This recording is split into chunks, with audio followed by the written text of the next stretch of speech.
امام سجاد علیہ السلام چوتھے امام ہیں۔ آپ امام حسین علیہ السلام کے بیٹے ہیں۔ امام علی زین العابدین علیہ السلام وہ امام ہیں جنہوں نے واقعہ کربلا اپنی آنکھوں سے دیکھا اور کوفہ و شام کا سفر اپنی پھوپھیوں، ماؤں اور بہنوں کے ساتھ کیا۔ ان ظالموں نے آپ کی ماؤں، پھوپھیوں اور بہنوں کے سروں سے چادریں اتار لی اور آپ کو زنجیروں میں جکڑ کر در بدر پھرایا گیا۔ جب قافلہ سادات کربلا سے شام پہنچا تو یزید نے کہا کہ اہل بیت رسول کے خاندان کو شہر سے باہر ٹھہراؤ اور پہلے شہر شام کو سجاؤ، نئے کپڑے پہنو اور شہر کی گلی گلی اور چوراہوں کو سجاؤ، اور سب سے کہا کہ اپنی اپنی چھتوں پر چڑھ جاؤ اور ان کو پتھر مار کر ان کا استقبال کرو۔ بس 3 دن تک یہ قافلہ سادات شام سے باہر کھڑا رہا۔ جب شہر سج گیا تو رسول اللہ کی بیٹیوں کو بلایا گیا۔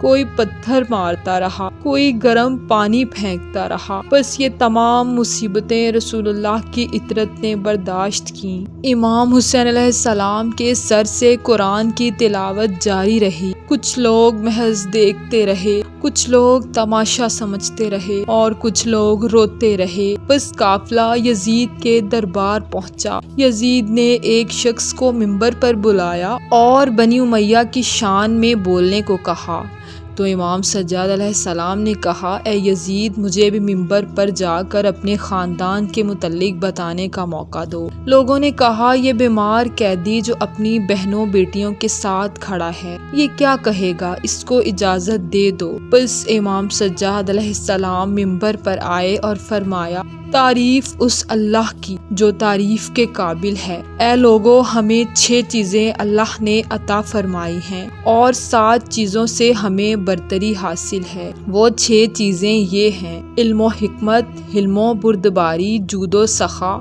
فصاحت و بلاغت، شجاعت و بہادری، اور مومنین کے دلوں میں محبت و مودت۔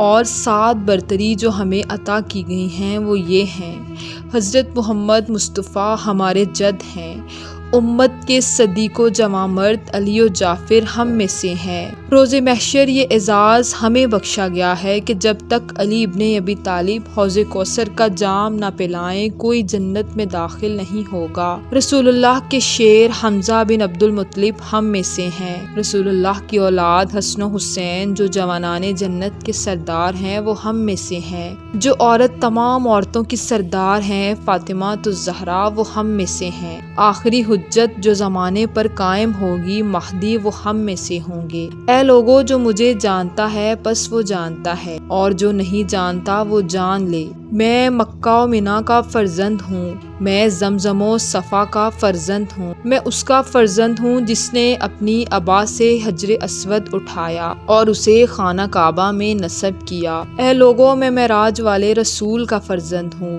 میں اس محمد کا فرزند ہوں جسے اللہ نے تمام نبیوں پر فضیلت بخشی۔ میں اس کا فرزند ہوں جس پر اللہ اور اس کے تمام فرشتے درود بھیجتے ہیں۔ میں اس کا فرزند ہوں جس کا بولنا وحی خدا تھا۔ میں محمد و مصطفیٰ اور علی مرتضیٰ کا فرزند ہوں، وہ علی جس نے کافروں کو کلمہ پڑھایا۔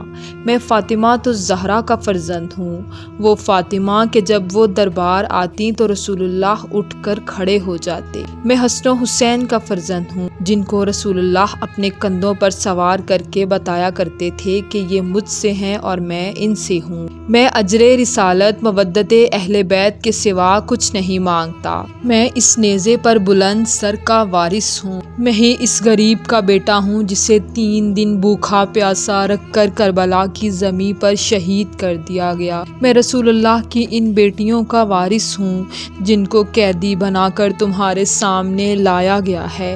آپ کا خطبہ سن کر دربار میں موجود لوگ رونے لگے، اپنا سر پیٹنے لگے اور کہنے لگے، یہ کیا ہو گیا، یہ ہم سے کیا ظلم ہو گیا۔ جب دربار میں شور مچا تو یزید نے کہا کہ کہیں بغاوت نہ ہو جائے۔ اس نے اپنے وزیر سے کہا کہ اذان شروع کرواؤ۔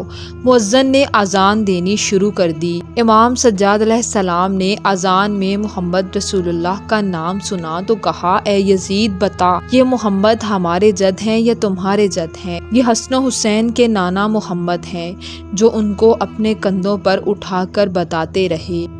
یزید نے یہ الفاظ سنے تو فوراً حکم دیا کہ ان سب کو قید خانے میں ڈال دو، کہیں لوگ بغاوت پر نہ اتر آئیں۔ بس اس خطبے کا ہی اثر ہے کہ آج بھی ہر کوئی رسول اللہ کی آل اور اولاد سے محبت و مودت کرتا ہے اور یزید پر لعنت کرتا ہے۔